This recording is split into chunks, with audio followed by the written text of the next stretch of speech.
Now, Russia's war in Ukraine has continued for over a year. The EU, the United States, many other countries have imposed extensive sanctions on Russia to restrict financial and technological capabilities for warfare.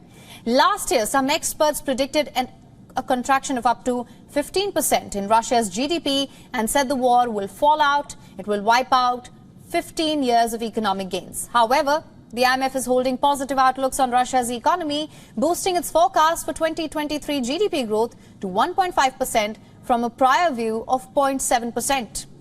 On Tuesday, during a meeting focused on economic issues, President Vladimir Putin said Russia is seeing signs of inflation acceleration.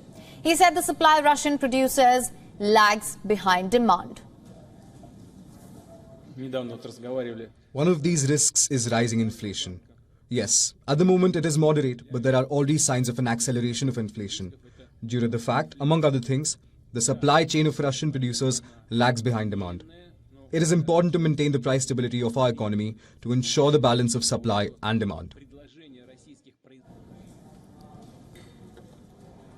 Putin also praised Russia's GDP growth, which according to him is expected to increase by more than 2% by the end of 2023. He said, and I'm quoting here, this growth will fully win back last year's decline. If for the whole of 2022, the GDP decreased by 2.1%, then from January to May of this year, it grew by 0.6%, and the pace accelerated from month to month, up to 5.4% in May.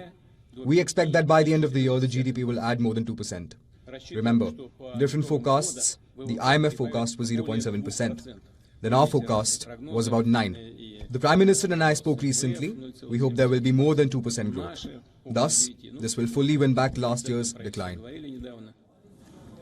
Some experts view the Russia-Ukraine war as a manifestation of the renewed geopolitical rivalry between major world powers.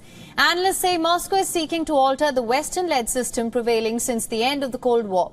Western allies say the war has broken the entire security architecture built patiently on the European continent over many decades.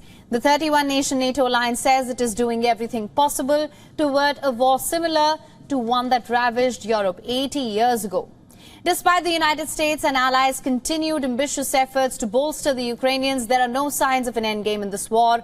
The Russia-Ukraine conflict seems destined to enter an even more complicated phase in the months ahead. WION is now available in your country. Download the app now. Get all the news on the move.